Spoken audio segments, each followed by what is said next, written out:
WIAC 740 presenta Delvis Grisel y compañía. Muy buenos días, soy Delvis Grisel Ortiz. Les doy la bienvenida a esta edición de Delvis Grisel y compañía. Vivimos un mundo lleno de conflictos e incertidumbres que de hecho hemos elaborado con nuestras propias manos. Cambio climático, guerra, racismo, hambruna, inequidad, por todas partes. Ese panorama sombrío que nos hacen llegar los medios de comunicación y las redes sociales cada minuto de nuestros días nos crea desesperanza en muchas instancias. Afortunadamente en estos días ha surgido un rayo de luz y ha ocurrido en México. Resulta que el país de los meros machos ha elegido por primera vez en su historia una mujer como presidenta. Tenemos que preguntarnos desde luego para saber cómo ocurrió todo esto, qué condiciones se dieron para que Claudia Sheinbaum triunfara abrumadoramente en los recientes comicios electorales, qué significará su triunfo para el futuro de México y qué respuesta, qué representa en el ámbito internacional su presidencia por México, y por supuesto que podemos esperar si Trump vuelve a la Casa Blanca y se encuentra una mujer dirigiendo México, que como ustedes saben está en su frontera y que tienen tantos asuntos pendientes siempre. Interesante por demás lo que ha ocurrido en México, pero en las pasadas horas han ocurrido muchísimas cosas más. Netanyahu disolvió su gabinete de guerra, sigue atacando Gaza, sigue muriendo gente, cada vez sigue, aunque dice que va a hacer una cosa para permitir el acceso de ayuda, en la realidad es que no está permitiendo ningún acceso y sigue muriendo gente, y la hambruna ya allí es una cosa terrible y la cantidad de niños que están muriendo es impensable. Muchas informaciones sobre la cumbre del G7, las guerras de Ucrania y Gaza elevan el peligro de uso de armas nucleares en el mundo. Ya eso es una conversación que se está levantando en el mundo. No hubo consenso en la declaración de la cumbre sobre Ucrania. Usted suma y sigue que hay más asuntos ocurriendo en Colombia, en Argentina y en muchos otros países. Así que es mucho de lo que tenemos que hablar.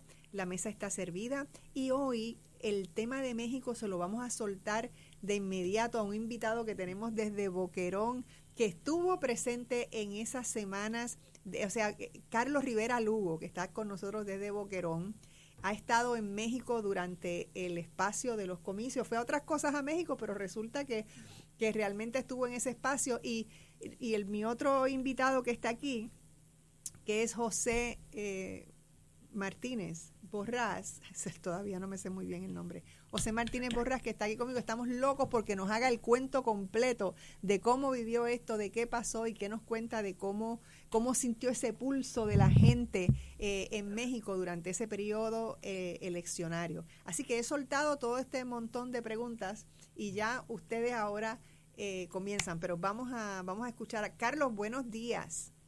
Muy buenos días, Delcy. Muy buenos días, José, y a todos los amigos y amigas Radio Escuchas. Bueno, ¿estás bien? ¿Regresaste? ¿Disfrutaste ese viaje? Estoy reventado todavía por el viaje, pero nada, aquí estamos, porque no solamente estuve en México, sino también luego en Colombia, okay. Desde el domingo 9. Así que la verdad que el periplo fue largo, pero ya estamos de vuelta. Ok, pues cuéntame de esta hazaña de esta mujer en México. Pues la verdad que te confieso que la victoria, ¿verdad?, tan abrumadora, por un margen, un margen que nunca se había dado antes, de triunfo, ¿verdad?, de como 30 puntos porcentuales de Claudia Sheinbaum, ¿verdad?, la candidata de Morena. Pues yo creo que independientemente de que las encuestas ya estaban vaticinando ese margen de victoria, todavía la derecha tenía la esperanza de que el día de las elecciones pudieran acercarse más, reducir la ventaja y tal vez triunfar. Yo creo que era wishful thinking, como se dice, ¿verdad? Allá en el norte. Y sobre todo porque pude ver el cierre de campaña de la derecha, que básicamente se dedicó a advertir que si ganaba Claudia Sheinbaum vendría el comunismo, vendría el autoritarismo, se acabaría la democracia en México. Bueno, toda esa propaganda barata que ya conocemos, ¿verdad? En otros contextos, incluso en el nuestro, ¿verdad? Cuando la gente no tiene argumento, pues rápido le empieza a disparar con estas sandeces, ¿verdad? A sus opositores. Pero incluso lo más que me llamó la atención fue inmediatamente cerraron los colegios electorales. La primera que sale para cantar victoria es Xochitl Gómez, la Xochitl Gómez, ¿verdad? La candidata del frente del PAN, PRI y PRD, que era la coalición de la derecha. Empieza a cantar victoria y fue algo, no, yo creo que algo que me pude percatar es que cuando cierran los colegios, pues ahí las encuestadoras tienen mano libre para empezar a dar a conocer los resultados de sus encuestas a boca de urnos, que llaman, ¿verdad? Las encuestas que realizan fuera de los colegios electorales. Y entonces eso empieza a generar una cantidad de información de un lado y otra que no hay manera de verificar su veracidad, ¿verdad? Y entonces, pues eso generó cierta confusión inicialmente. Lo interesante fue que Claudia Sheinbaum no se manifestó, no hizo declaración alguna hasta que el Instituto Nacional Electoral la dio por vencedora. Vamos, que ella esperó hasta el último momento, no se puso con la demagogia de la derecha. Y al día siguiente había que ver la desorientación de la inmensa mayoría de los analistas en los programas televisivos que estaban evaluando, ¿verdad?, los resultados electorales, y de parte de los analistas identificados con la derecha, pues advirtiendo que ese margen de victoria allanaba el camino para que se impusiese el autoritarismo en México, y que también, pues nada, las clases populares, ¿verdad?, terminaran ascendiendo al poder y desplazando a la clase capitalista, empresarial, etcétera, ¿verdad?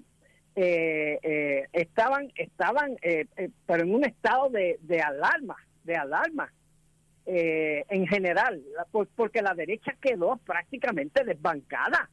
Es decir, si bien es cierto, conservan una mayoría en el Senado de solo 2 escaños, perdieron la Cámara de Diputados, perdieron la inmensa mayoría de las gobernaturas, incluso en la Ciudad de México, donde había temor de que la derecha pudiese, ¿verdad?, arrimarse casi a la victoria.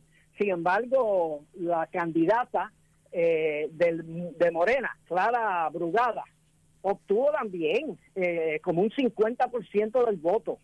Y estamos hablando de una candidata que viene de abajo, viene de los movimientos sociales, de los movimientos populares, que yo creo que es altamente indicativo del gran apoyo que ha generado, ¿verdad?, la política de la llamada Cuarta Transformación que inauguró hace 6 años, ¿verdad?, Andrés Manuel López Obrador, y que básicamente por lo que pude recoger allá, tiene que ver mucho con el hecho de que López Obrador logró levantar el mercado interno, lograr una redistribución de la riqueza inicial, aprobar un nuevo salario mínimo a nivel de todo el país, que tiene que aumentar automáticamente siempre con las tasas de inflación. Vamos, legislación también que ha creado toda una serie de programas de bienestar social. Es decir, el López Obrador, y alguien me hacía el cuento de que la primera reunión que tuvo López Obrador, recién electo o recién ya juramentado como presidente, con su equipo económico, le presentan un resumen de lo que es el plan económico que están proponiendo para su gobierno. Él lo mira y él dice, ¿qué es esto? Yo no quiero más recetas neoliberales. Y cogió el plan, lo rompió en pedazos y me dice, me hacen algo nuevo que provea para el bienestar de toda la sociedad y no solo para unos pocos. Y Claudia Sheinbaum ha dicho lo mismo, que su gobierno va a estar dedicada a seguir aumentando la riqueza nacional, pero con el propósito de que la prosperidad sea compartida y que no se quede solo en unos sectores minoritarios de la clase capitalista. Y ahí está la clave, ¿no? ¿Perdón? Y ahí está la clave del triunfo. Claro. Que Carlos, ese va a ser su énfasis. La prosperidad compartida, seguir redistribuyendo la riqueza, pero seguir produciendo riqueza. E incluso ha reiterado, ¿verdad?, su compromiso con seguir la relación comercial con Estados Unidos, ¿verdad?, dentro del tratado existente, pero ya ha designado un comité que le va a estar asesorando para un proceso de revisión del tratado actual con Estados Unidos y Canadá. Muy bien. ¿Verdad? Que ella va a estar proponiendo unos cambios. Carlos, tengo que pausar. Tengo que pausar. Perfecto. Regresamos de inmediato para escuchar lo que tiene que decir sobre este tema el profesor Martínez Borrás. No se vaya nadie.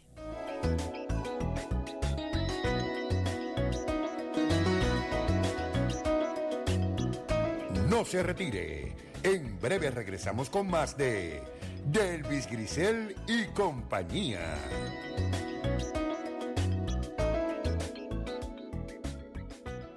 Todos los domingos nos reunimos toda la familia y es emocionante ver con el palpitar de los años lo mucho que me llena el corazón el estar juntos. Jugando, pasándola súper y siempre pensando en cuando seamos grandes. Cuando te conviertes en donante de órganos y tejidos, tu historia continúa. Donar es dar vida. LifeLink de Puerto Rico. Regístrate hoy en donevidapuertorico.org. Conoce Guaynabo Radiology, el centro de imágenes líder en tecnología y accesibilidad en Puerto Rico, en el Professional Hospital de Guaynabo, donde le garantizamos resultados rápidos y precisos para su tranquilidad. No esperes más, visítanos y experimenta el mejor servicio en diagnóstico por imágenes. Información adicional 939-625-2525 o en nuestra página web www.guaynaboradiology.com. Guaynabo Radiology, la elección acertada para tu salud. Puerto Rico exige escuchar a los protagonistas de las noticias y a expertos en las diferentes áreas que afectan a la isla. El periodista José Ángel Cordero. Su pasión, dinamismo, experiencia y credibilidad llegan a WIAC y toda su cadena. 7:40 en la mañana, de lunes a viernes, de 6 a 9 de la mañana.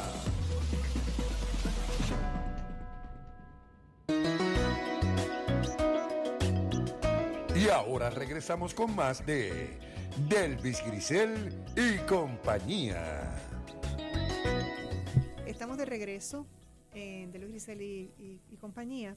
Y hoy estamos hablando de noticias internacionales, que hay muchas. Estamos atendiendo de entrada el tema de México porque nuestro queridísimo profesor Carlos Rivera Lugo tuvo la fortuna de estar en México y pudo vivir de cerca y tomar ese pulso. Eso es un regalo que la vida le dio a este hombre, porque es un momento histórico en México importantísimo, o sea, es un cambio radical para lo que ha sido México toda la vida.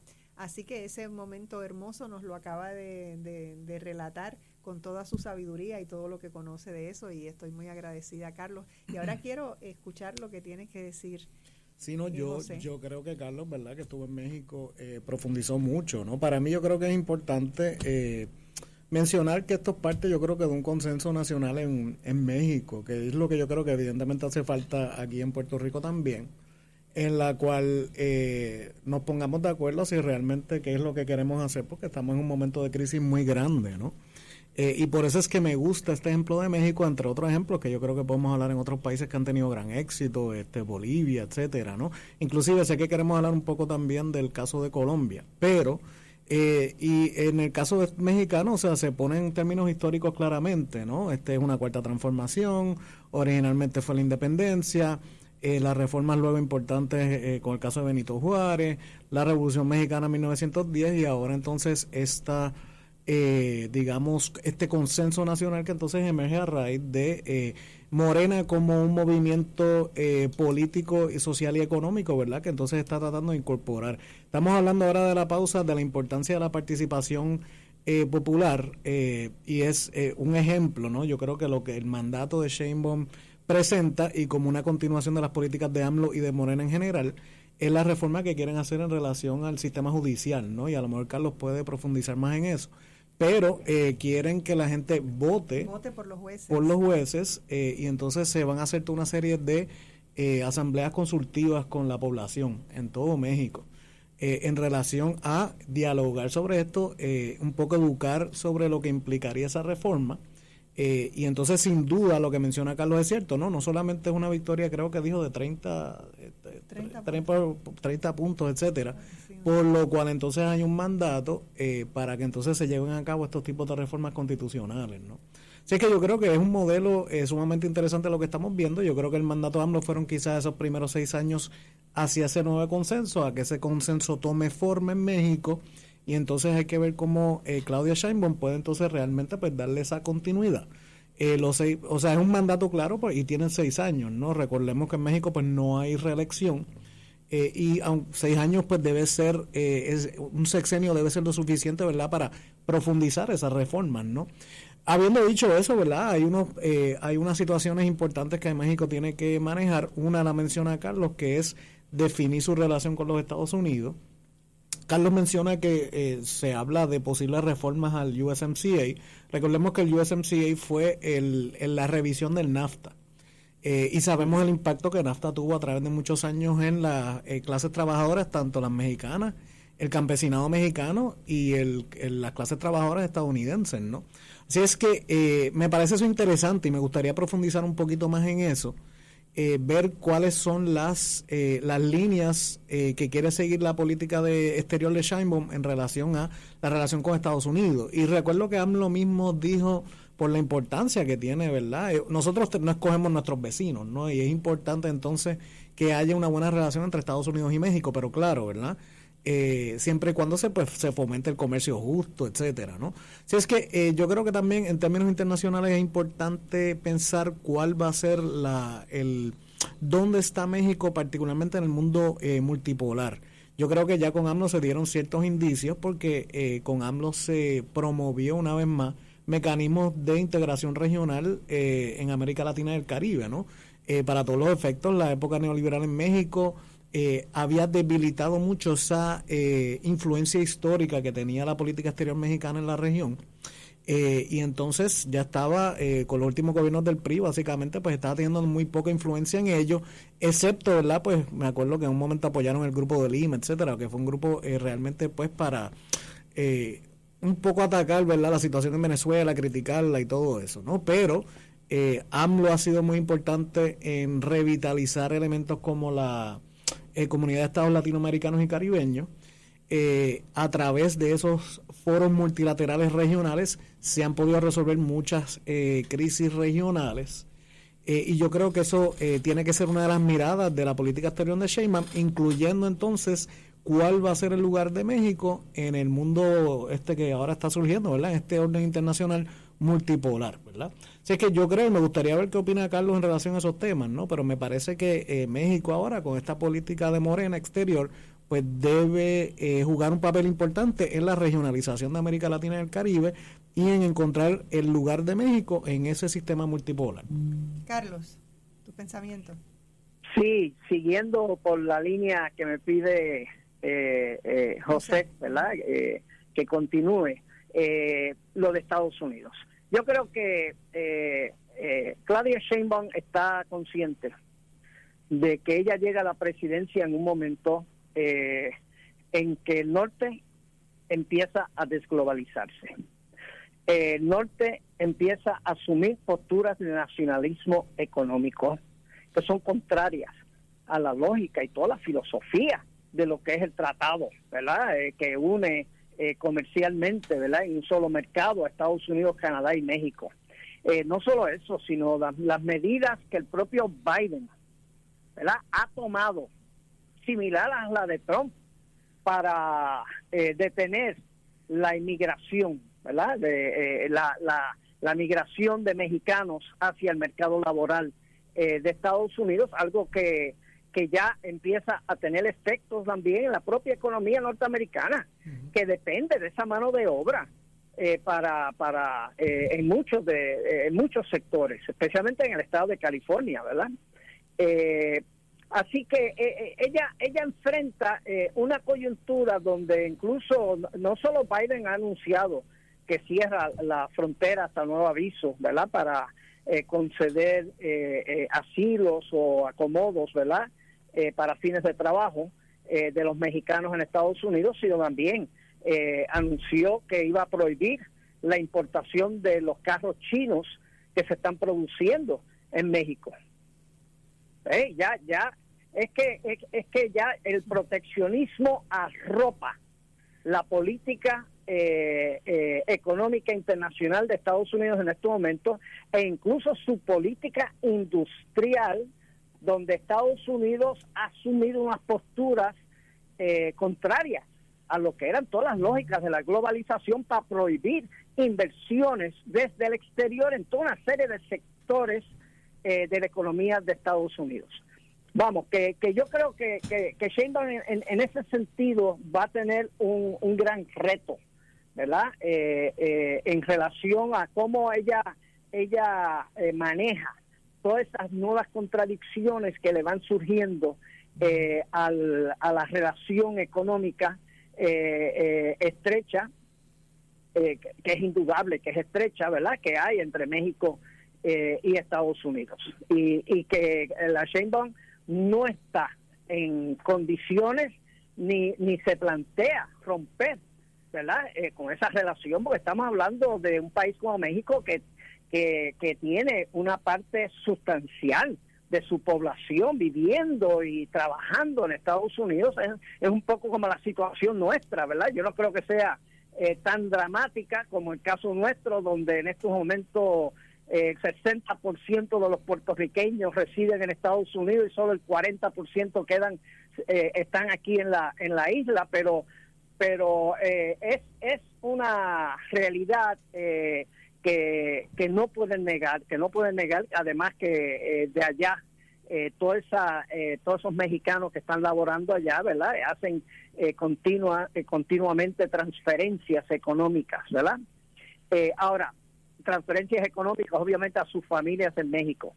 Ahora, es importante, sin embargo, entender que en los análisis posteriores a la votación, cuando se empieza a ver los distintos sectores económicos del país y cómo fue su apoyo a Claudia Sheinbaum, el sector de mayor ingresos de México fue 51% a favor de ella. E incluso, yo no tengo forma de confirmarlo, pero me aseguraban allá que hasta Carlos Slim había votado por ella. Es decir, hay un sector del capital mexicano, de la clase capitalista mexicana, que entiende que ya no había futuro bajo los viejos partidos, ¿verdad? Se repite, ¿verdad? Es una situación tan parecida un poco a la nuestra, y que se dan cuenta que tienen que apostar entonces a unos cambios, y que solo en la medida en que ellos también apuesten y colaboren con esos cambios es que pueden tener un lugar en ese futuro, en esas transformaciones futuras, ¿verdad? Y por eso, pues, ese apoyo tan grande, ¿verdad? Que logra realmente prácticamente un consenso, y la derecha en estos días el Instituto Nacional Electoral se había comunicado, por ejemplo, con el PRD, con el Partido Revolucionario Democrático, para empezar su proceso de liquidación. No sacó suficientes votos para seguir bajo las leyes electorales de México. El PRI está a un pelo de eso. El PRI, el partido histórico que gobernó por más de 50 años, ¿verdad? Ya prácticamente es inexistente, y hay un sector del PRI que ha visto el futuro, pero en dirección al apoyo a Claudia Sheinbaum, no a tratar de ver cómo recalientan, ¿verdad?, lo que ya está quemado, ¿verdad?, que es su propio partido, que ya es fácil. Es que tanto el PAN como el PRI se identifica tanto con lo que fue la corrupción, la entrega creciente al país, que ya como que no la imagen que hay de ellos es bien negativa. O se reinventan o acaban de morir, tanto el PAN como el PRI. Bueno, hay muchas cosas dentro de ese panorama que son complicadas, y que en breve estaremos mirando cuál es el curso que toman. Pero en este momento tengo que pausar, y cuando regresemos vamos entonces a pasar a otros temas, como es la cumbre del G7, las guerras de Ucrania y Gaza, Colombia, que están por ahí rodando, y regresamos de inmediato, no se vaya nadie.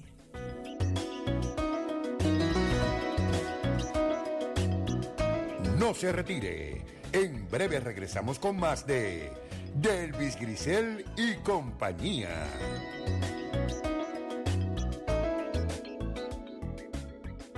Si deseas ofrecer un excelente servicio de café, ya sea en tu oficina o negocio, el programa de Nescafé Solutions es tu mejor alternativa. Desde el típico café con leche, el exclusivo Fresh Vanilla o nuestro exquisito chocolate caliente. Nescafé Solutions, sabores que exaltan y llenan todos tus sentidos. Para información de nuestros sistemas y equipos especializados para tu negocio u oficina, llámanos al 787-731-4551 de Swear Corporation. Terapia física y ocupacional, terapia del habla, son parte de los servicios que ofrecemos en el Hospital del Niño, siempre con mucho amor. Hola, mi nombre es Mari Carmen Figueroa y cuidarlos es mi pasión. Brindamos servicios terapéuticos a sobre 3,000 familias a través de toda la isla. Visita hdnpuertorico.org, conócenos y ayúdanos. Un niño es tan pequeño que cabe en cualquier corazón. Sociedad Pro Hospital del Niño. Best of Broadcast Group anuncia que tiene disponibles excelentes y modernas facilidades para alquiler de oficinas con fácil acceso al Expreso 22 y a la carretera Puerto Rico 5.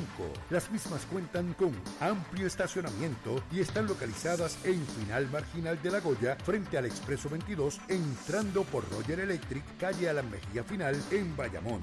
Información y detalles 787-620-9898. Esta es una excelente oportunidad para el crecimiento y desarrollo de su empresa. Y ahora regresamos con más de Delvis Grisel y compañía. Estamos de regreso en Delvis Grisel y compañía, y continuamos esta conversación sobre noticias internacionales con los profesores Carlos Rivera Lugo y José Martínez Borrás. José, Sí, nada, yo creo que respondiendo brevemente a Carlos, yo encuentro que es muy interesante esa transformación y que haya ese consenso tan grande en México y particularmente sí, la desaparición, ¿cómo se puede decir? Decadencia, ¿verdad? De estos partidos tradicionales o llámale partidos de derecha, no sé, o sea, el PRD se supone que era la izquierda y eso se fue vaciando hacia Morena, ¿no? Y que casualmente entonces intentan mantenerse en el poder o vigente haciendo una coalición con los partidos de derecha y obviamente el PRI históricamente pues tuvo un rol importante en la industrialización mexicana y todo, pero fue el partido que comenzó esos procesos de neoliberalización en los años 80, específicamente cuando comenzó toda la crisis de la deuda mexicana y la deuda de América Latina, esa década que fue tan negativa, ¿verdad?, para la región. Y entonces también el PAN, que tuvo una breve gobernanza en los años 2000 y parecía que entonces se había situado, ¿verdad?, como lo que fue la época neoliberal, ¿no?, en ese contexto. Entonces, ver cómo eso ha ido decayendo y cómo se ha buscado un nuevo consenso y cómo se está buscando, ¿verdad?, un modelo de desarrollo con la participación de la ciudadanía mexicana, yo creo que es interesante. Nada, sé que tenemos otros temas pendientes. Quería mencionar entonces otras cosas que han pasado, ¿no? Como por ejemplo la reunión del G7. Yo creo que hay que ponerlo en contexto porque hubo varias cosas que pasó durante el fin de semana. Una fue la reunión del G7, pero se dio a la misma vez que la reunión de ministros de Exteriores del BRICS. Entonces yo creo que se puede hacer una comparación, yo creo que un poco en relación a cuál es la vigencia del G7 y entonces pues qué está trayendo BRICS a diferencia del G7 en ese contexto. Y yo creo que si nosotros miramos por lo menos en la historia del G7, y quisiera que luego Carlos me dé su reflexión, ¿no? El G7 prácticamente pues se forma de los países que en ese momento se llamaban los países desarrollados, industrializados. Exacto, entre los años Francia, Alemania, Italia, Japón, Reino Unido y Estados Unidos. Exacto, entre los años 70 y los años 80 se supone que era un foro económico internacional para manejar diferentes temas de la economía internacional global, ¿no? En su momento quizás el tema más preocupante para ellos fue manejar todo aquel tema de la estanflación de los años 70 y los desbalances que luego se fueron creando en los años 80, etcétera, que eso tuvo un impacto muy negativo también en la economía japonesa, porque prácticamente pues se le pidió a Japón que para favorecer la economía estadounidense pues prácticamente ¿cómo se diría? Minimice sus exportaciones, ¿verdad?, en favor de Estados Unidos en ese momento. Entonces, algo muy similar quieren hacer hoy en día con China, el cual le están acusando de tener todos estos problemas de sobrecapacidad y esto, que a mí me parece, ¿verdad?, que es lo que estaba diciendo Carlos ahorita, ¿verdad?, esos nuevos bríos de proteccionismo que si ganase Trump, aunque yo creo que si Biden revalidase, pues mantienen o van a continuar profundizando esas políticas que van totalmente en contra de lo que en un momento fue, ¿verdad?, todo el discurso de la globalización. Así es que yo creo que en ese sentido la pregunta es la vigencia del G7, porque si nosotros hacemos una comparación con el BRICS, vemos que en términos nominales todavía aparentemente el G7 tiene un nivel mayor económico en términos del PIB, pero cuando vamos a la paridad de poder adquisitivo, vemos entonces ya que el BRICS es mayor en términos de PIB, y PPP en ese contexto, y entonces también está creciendo, ¿no? Se está hablando entonces de una expansión del BRICS. Estamos hablando ahora se supone que la cumbre del BRICS oficial ahora va a ser en septiembre en Kazán, Rusia, una ciudad pues históricamente muy importante, y entonces el BRICS entonces presentará propuestas para seguir profundizando lo que evidentemente van a ser nuevas instituciones financieras, económicas y comerciales, ¿no? Entonces lo que me parece a mí el contraste es ver que el G7 realmente se convierte como una especie de cumbre donde no se están realmente tocando temas económicos esenciales, sino se están apuntando como unos ataques particularmente a Rusia y China, ahora que entonces se está utilizando la guerra en Ucrania como una manera de justificar sanciones secundarias a China. Y entonces me parece que se está utilizando el tema del conflicto en Ucrania, ¿verdad?, que también vamos a hablar ahorita quizás un poco de la cumbre, pero que en particular está se está utilizando entonces como una manera de justificar esas sanciones secundarias a China, y entonces ya vemos también el discurso de que China tiene esta situación, este problema de sobrecapacidad y que por ende pues produce demasiado, ¿verdad? Lo cual a mí me parece que es un mito, porque realmente tiene que ver más con problemas económicos en Occidente, ¿no? O sea, por ejemplo, la situación en Europa, gran parte o gran medida tiene que ver con las mismas sanciones a Rusia y ese intento de descoplar, ¿verdad?, la economía alemana, entre otras economías de Europa, de los hidrocarburos rusos, ¿no? Así es que yo creo que es interesante que en el mes de mayo se vio que, a pesar de todas las sanciones que tiene Europa contra Rusia, creo que el gas ruso volvió a ser ¿cómo se dice?, a predominar en términos de las compras de Europa.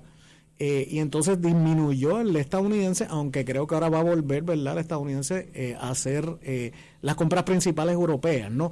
Por lo que estoy diciendo es, en otras palabras, que se están yendo, digamos, en contra de las lógicas de los mercados, por decirlo así, en el sentido de que vemos que en un momento el mercado se quería, digamos, ajustar a la necesidad de tener acceso a esos hidrocarburos más baratos, pero que evidentemente pues el mismo conflicto lo que ha hecho es que entonces Europa compre más gas a Estados Unidos, ¿no? O sea, en otras palabras, ¿no?, lo que estamos viendo yo creo que son unas políticas del G7 que realmente no miran desde una perspectiva empírica, llamémosla así, la necesidad o los problemas económicos que hay en la región y en términos globales, y realmente se apunta más a una especie de bifurcación comercial, económica y financiera, en el cual los BRICS van realmente pues desarrollando una alternativa.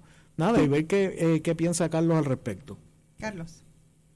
La verdad que hay muy poco para añadir a ese excelente análisis, ¿verdad?, que hizo José. Yo estoy totalmente de acuerdo. La G7, el G7 que se creó para, ¿cómo se dice?, dirigir la economía global, en esta cumbre no trató para nada en torno a la economía global, con excepción de la admisión de que China está produciendo más de lo que producen sus propias economías. Es decir, porque todo este cuento de la sobrecapacidad, lo que es indicativo es que mientras las economías de Estados Unidos y de la Unión Europea producen menos, China produce más. Claro, porque además China no está invirtiendo en guerras. Exacto. Ni en armamento. Bueno, obviamente esa es la clave. Están invirtiendo en mejorar también su defensa, ¿verdad? Porque saben que Estados Unidos crecientemente está tratando de provocarlos y tienen que prepararse para cualquier locura que pretenda hacer Estados Unidos en el mar suroriental, ¿verdad?, chino. Pero yo creo que quien mejor lo dijo, mejor lo dijo fue Giorgia Meloni en su mensaje, la primera ministra, ¿verdad?, de Italia, que pidió que la G7 se reinventara, que tenía que dejar de estar mirándose al ombligo, es decir, pensando que Occidente era y seguía siendo el centro del universo, y que de repente tiene que reconocer que el sur global ahora es un actor fundamental en la política económica mundial y en la economía mundial. Es más, ya hay vaticinios de analistas financieros conocidos, ¿verdad?, que dicen que esto es una era que se está iniciando, que va a llevar una redistribución de la riqueza a nivel mundial. Y llama la atención, ¿verdad?, que a la reunión de los ministros de Relaciones Exteriores de los BRICS, pues estuvieron presentes otra veintena de países que ya han anunciado su deseo de ingresar a los BRICS, incluyendo a Venezuela y a Cuba. ¿Y por qué lo de Venezuela y Cuba es importante? Porque una vez los BRICS logren estructurar y potenciar, ¿verdad?, un nuevo sistema financiero internacional que no dependa del dólar, ni dependa de los bancos norteamericanos y europeos, ni del sistema de pago SWIFT, pues ¿con qué van a seguir tratando de bloquear a Cuba y a Venezuela? Si van a tener formas alternativas de pago, monedas alternativas en qué pagar, donde ya no se le puede seguir chantajeando, ¿verdad? Económica y financieramente desde Washington y desde las capitales europeas para tratar de obligarlos ¿cómo se dice? Obligarlos a reconocer que han sido derrotados. No, en estos momentos, si hay algo de lo que se está hablando es de la derrota de Occidente, que del declive creciente de Occidente, que posiblemente nos está anunciando no solamente una crisis, ¿verdad?, sistémica al interior del capitalismo global, porque el capitalismo es un sistema que arropa el mundo, va a decir, y en ese sentido cualquier alteración en lo que son las lógicas que sirven de base, ¿verdad?, para toda esa economía, pues va a tener efectos sistémicos. Pero por otro lado está el factor civilizatorio, que hay muchos que dicen que ya esto nos va anticipando la posibilidad de que tal vez la dominación del llamado Occidente desde 1492 en las relaciones internacionales está llegando crecientemente a su fin.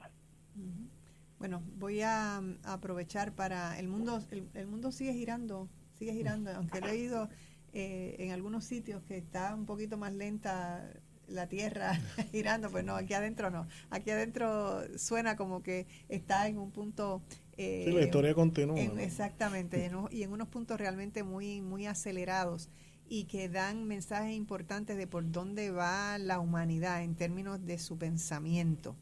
Y muchas de esas cosas pues no son las mejores, porque el mundo no va totalmente hacia el lado de la colaboración, que es lo que sería más importante en un momento como este, enfrentados a tantos retos importantísimos que no tienen nada que ver con las fábricas ni con todas esas cosas, sino realmente con la vida humana. Ahí es donde tenemos problemas serios por todo lo que se ha hecho con el cambio climático. Si vemos la cantidad de problemas en muchos países, por ejemplo, con las lluvias, con los fuegos ahora en California, o sea, si nos sentamos no acabamos con la cantidad de problemas que tiene la gente común en la vida, que no se resuelven con estas guerras ni con estos problemas, sino que se agravan, y no hay mucha gente viendo con claridad qué es lo que hay que hacer, que realmente es la colaboración y no la pelea, la guerra y todo eso, y no acabamos de entendernos. Así que por eso mismo vamos a pausar y regresamos de inmediato.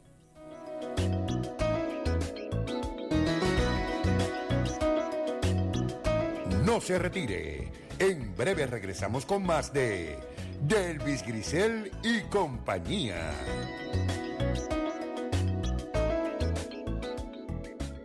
¿Te enteraste? Está de vuelta el arroz Goya que tanto nos gusta. Nuestro arroz Goya USA, el original, el que tiene menos granos partidos. Búscalo ahora en tu supermercado. Arroz Goya, grano mediano, con el sello USA, el que nos encanta por su delicioso olor, por su sabor, porque es sueltecito, granosito y agarra el mejor sabor. Tú mereces lo mejor. Arroz Goya, grano mediano, sembrado y cosechado en USA. Hoy voy a prepararlo con salchichas. No. Mejor con corned beef.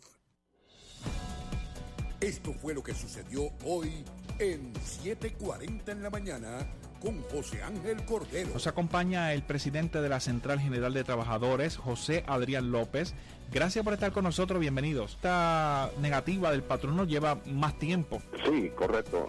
Nosotros llevamos un proceso de negociación del convenio colectivo que comenzó el año pasado, donde finalmente, ¿verdad?, se acordó un trato por 3 años, pero tenía una cláusula en la parte del plan médico en donde la Unión accedió a negociar el segundo y tercer año del plan médico al vencer el primer año del convenio, lo cual nos ubica en este periodo. una vez vamos a la mesa de negociaciones, varias reuniones, la postura del patrono era no expresarse sobre el tema, estuvo tratando de atrasar los procesos de negociación hasta que el lunes pasado fue la última negociación antes de huelga el pasado martes, y a partir de ahí pues sus expresiones públicas han sido de que no va a otorgar ninguna revisión al segundo y tercer año. Quiere decir que el patrono ha tenido múltiples oportunidades para cierta manera sentarse a dialogar con los empleados y buscar un acercamiento a través de la unión de esta aportación que ustedes han requerido en la mesa de negociación, que es algo que llevan ya tiempo discutiendo pero que no se mueve. 7:40 en la mañana con José Ángel Cordero, de lunes a viernes de 6 a 9 de la mañana por WIAC 740.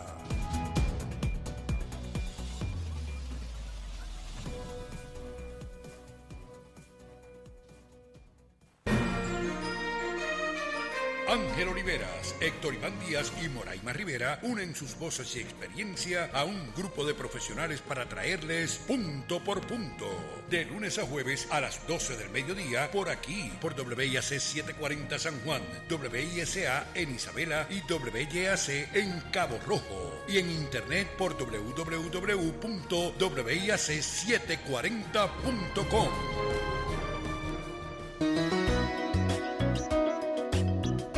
Y ahora regresamos con más de Delvis Grisel y compañía.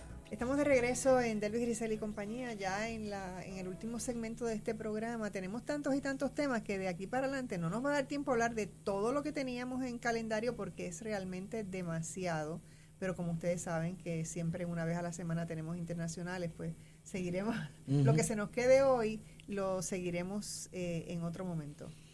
Sí, estábamos hablando durante la pausa pues la necesidad de mayor cooperación, ¿no? A nivel global, y que evidentemente pues esta política belicista, ¿no? Que podemos tocar eso un poco en relación que solo lleva a la destrucción de la humanidad. Es correcto, ¿no? Entonces, en un momento que debemos, por ejemplo, buscar una solución negociada al conflicto en Ucrania entre Israel, Gaza, etcétera. Pues realmente y eso es parte de la tragedia del G7, ¿no? Y de esta conferencia de paz que realmente pues no tenía la otra parte. Entonces, ¿cómo se espera que eso realmente sea un proceso de negociaciones, ¿no? Y entonces lo que vemos es que continúa este proceso de seguir enviando armas, etcétera, en vez de realmente comenzar un proceso de negociación y diálogo, ¿no? Que busca el beneficio de todas las partes, como se supone que es la diplomacia. El norte no es parar, el norte no es hacer la paz. Mientras tú estés enviando armas y mientras te inventen más armas cada vez más letales, no tienes un compromiso con la paz. Esa desafortunadamente es la realidad. Y así es como vivimos. Sí, es una, ¿cómo se dice? Una vitrina para vender estos nuevos armamentos y desafortunadamente la guerra pues se utiliza como otro modo de venta de esos armamentos. Nada, yo quería apuntar que también si vemos el grupo de los líderes del G7, vemos que todos están bajo unos índices de popularidad muy bajos, ¿no? Por mencionarte algunos, ¿no? Richie Sunak en Reino Unido, o sea, podemos hablar, ese se va, podemos hablar, y no solamente se va él, sino que se está hablando de que los conservadores, históricamente un partido tan dominante, es posible que desaparezca, o sea, ese nivel, ¿verdad? Y obviamente podemos hablar mucho de el impacto del Brexit y cómo lo han manejado, ¿verdad? Los conservadores, aparte de que eso coincidió con la pandemia y toda una serie de situaciones, pero sí creo que las elecciones en el Reino Unido son creo que es en julio, en agosto, no estoy seguro, pero vamos a ver... 4 de julio. Por ende, yo creo que ahí vamos a ver otro cambio histórico. Habrá que ver, ¿verdad?, si ganan los laboristas, que tampoco, pues, ahora mismo están bien conservadores ellos también, pero es posible que haya otras sorpresas, ¿no? El Estado, por ejemplo, otro líder del G7, Scholz, el Estado de la socialdemocracia alemana y su coalición con los verdes está por el piso. Eso lo hablamos, creo, un poco la semana pasada con los resultados de las elecciones parlamentarias europeas, así es que también habría que ver qué cambios puede traer la política doméstica alemana en relación también a su propia crisis de desindustrialización económica. El caso de Francia, que lo hablamos también brevemente la semana pasada, todo parece indicar que Macron ha tomado llamar esas elecciones rápidas puede que sea un error, y parece que se está caracterizando como un error en la medida en que veamos los resultados, y yo creo que eso ya es la semana que viene. Pero decidió arriesgarse. ¿Verdad? Pues el impacto puede ser un salto al vacío, pero eso lo veremos. Sí, eso lo veremos la semana que viene, pero parece que fue un error en términos de que él evidentemente va a quedar, como le dicen, un pato cojo, que es como el lame duck, es una traducción del lame duck en inglés. Y obviamente, pues, sin hablar de Biden, ¿no? Sí, o sea, hasta el 27. La popularidad de Biden en los Estados Unidos a raíz de su apoyo a la guerra de Israel contra Palestina. Y obviamente continuar el conflicto en Ucrania. Él firmó un acuerdo de seguridad con Ucrania en el G7, pero es un acuerdo que realmente no tiene ninguna validez, no un tratado, es simplemente una manera de exponer, ¿verdad?, para relaciones públicas algún tipo de apoyo, porque suponiendo que ganase Trump, que no es que sean las mejores noticias, pero suponiendo que ganase Trump, él no tiene que seguir ese acuerdo de ninguna manera. Así es que es importante recalcar eso, importante recalcar también que se le propone también más préstamos a Ucrania a raíz del robo de activos de Rusia, ¿no? Y entonces estamos viendo inclusive en ese desmoronamiento del derecho internacional, pues tanto que protegían, ¿verdad?, ¿cómo se diría?, las leyes de la propiedad privada a nivel internacional, pues aquí estamos viendo lo contrario, ¿verdad?, que están entonces tratando de explotar esos activos en contra de los dueños de los activos, ¿no? Entonces eso lo que lleva es una desconfianza en las economías de Occidente, y por ende, ¿verdad?, vemos una reacción de parte del resto del mundo hacia estos nuevos mecanismos que el BRICS pues puede ser el grupo, ¿verdad?, que estará liderando ese cambio. Así que eso yo creo que es importante mencionarlo. Pero nada, a ver qué piensa Carlos. Ok, sí. Carlos, me quedan 3 minutos. Carlos. Bueno. 3 minutos, Carlos, 3 minutos me quedan. Está bien. Bueno, nada, creo que de nuevo José lo ha resumido muy bien. Yo creo que en la cumbre de G7, pues una cumbre totalmente defensiva, giró en torno al tema de la guerra, más que en torno a la economía. Yo creo que en ese sentido es porque la economía ya lo ven como parte de la guerra, y la razón por la cual sigue la guerra es porque, de nuevo, ya lo hemos dicho en algún programa anterior, ¿verdad? Uh-huh.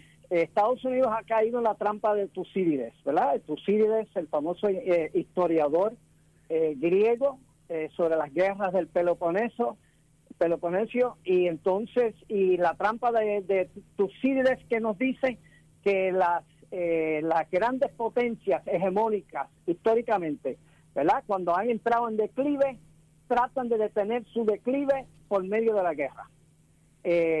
Y China, que está consciente de eso, es la que le está proponiendo, uno, que no le ponga fin a la globalización por el hecho de que ya no puede dominar globalmente la economía mundial como antes, que busque alternativas a la solución de conflictos que no sean la guerra, es decir, sino que veamos cómo se trata de introducir, ¿verdad?, un reconocimiento al derecho internacional que también Estados Unidos igual ha enterrado el derecho internacional, habla de en su lugar de un orden mundial basado en reglas, porque no quiere seguir operando bajo las reglas del pasado, porque siente que su dominación la tiene que imponer en última instancia a la fuerza. Pero total, y yo creo que ahí es donde está el gran reto, como el resto del planeta trata de ir uniéndose para detener lo que pueden ser las posibles consecuencias destructivas de este curso de acción que ha tomado Estados Unidos. Definitivamente. Bueno, se me ha terminado el tiempo por hoy, pero ustedes saben que tienen que regresar, mis queridos profesores. Así que muchísimas gracias, Carlos. Carlos, y se nos quedó Colombia. La próxima vez vamos a hablar de Colombia para que nos cuentes de tu Sí. estadía allí. Así que No hay- tenemos no hay una lista problema. ahí, se nos quedó una lista de cosas que no pudimos alcanzar, pero que es solamente una hora y todos son asuntos bien profundos, que es, ¿verdad? Que es también otra cosa importante. No es algo que puedes comentar así someramente, sino que hay que escarbar bien adentro como lo han hecho estos maravillosos panelistas de hoy. Así que muchísimas gracias a ambos por estar conmigo en la mañana de hoy. Muchísimas gracias a nuestra directora técnica, Cris González, y a ustedes, amigos, muchísimas gracias por escucharnos. Que tengan un día maravilloso y que todo lo bueno les persiga.